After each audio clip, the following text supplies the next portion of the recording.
Hello students, Radhe Radhe. तो हम आज की क्लास में डिस्कस करने वाले हैं ए वाला क्वेश्चन। ए इंडेफिनिट इंटीग्रल का है, तो इसे कैसे सॉल्व करेंगे अच्छे से समझिएगा। बढ़िया क्वेश्चन है बेटा। तो सबसे पहला काम, एक्स का पावर 4 प्लस 1 जैसा लिखा होगा वैसा लिखते हैं, और इधर पर लिखेंगे एक्स स्क्वायर का होल पावर 3। ठीक है, और प्लस प्लस 1 का पावर 3। क्लियर बेटा।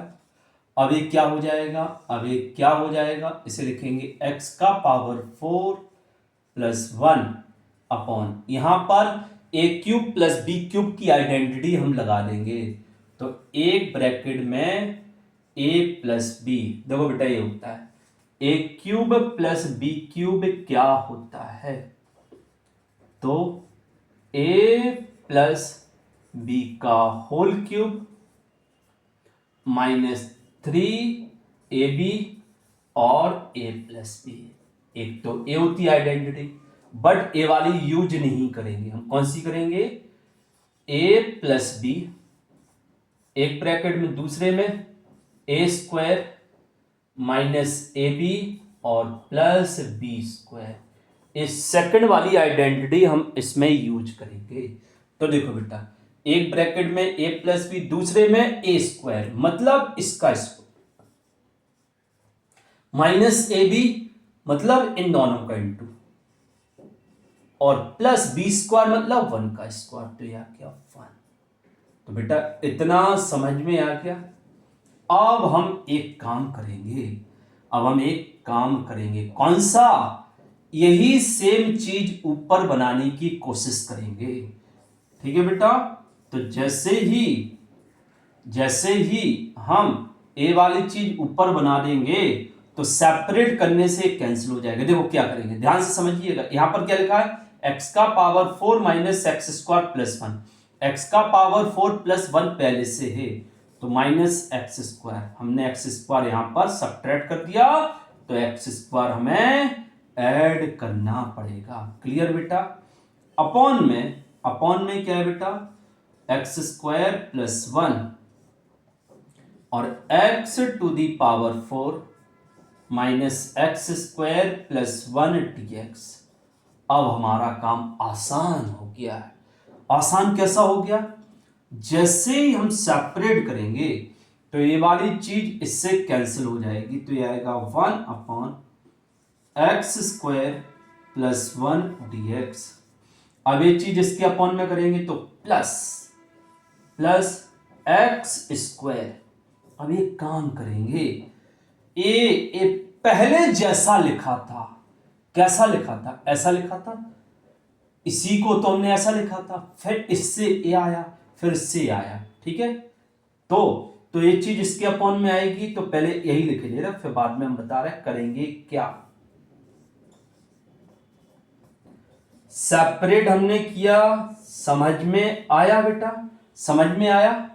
ठीक है, मतलब इसके अपॉन में जैसे ये चीज करेंगे तो इससे कैंसिल हो जाएगा, और इसके अपॉन में ही करते हम। ठीक है।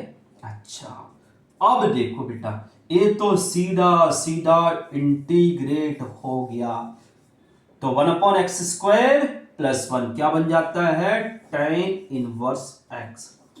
अब भैया ये बचे हुए हैं, ये क्या बचे हुए हैं, एक्स स्क्वायर। अब ये पूरा हमने किसकी जगह लिखा था, एक्स का पावर 6 प्लस 1 की जगह है। ठीक है बेटा। अब पहला टर्म तो सॉल्व हो गया, अब इसको सॉल्व करना है, तो एक काम करते हैं, इसको हम आई ले लेते हैं। क्या ले लेते बेटा, इसको आई।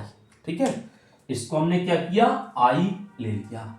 अब देखना बेटा, पहला तो सॉल्व हो गया, tan इनवर्स एक्स आ गया।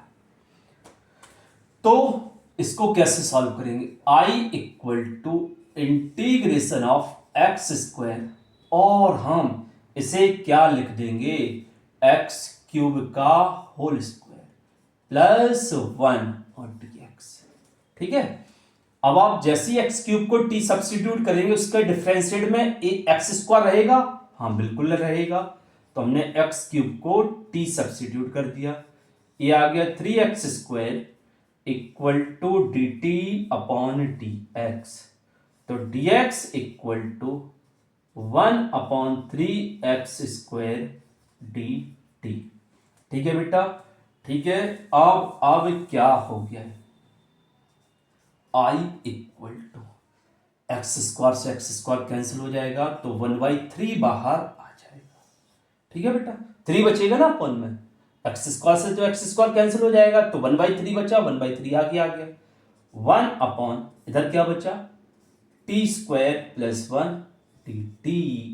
अब ये तो सीधा सीधा आइडेंटिटी बन गई किसकी, 1/x² + 1। तो i equal to 1/3 tan inverse of t। ठीक है, और tan इनवर्स ऑफ t कितना होता है, t कितना लिया था हमने, tan इनवर्स ऑफ x³। तो फाइनल आंसर कितना आया, फाइनल आंसर कितना आया बेटा, फाइनल आंसर आएगा आपका, फाइनल आंसर कितना आएगा बेटा, पहला कितना आ गया tan इनवर्स, और हमने इसको लिया था तो इसका कितना आया +1/3 tan inverse of x³ + c। Clear बेटा, समझ में आ गया सबको, सॉरी +c। क्लियर।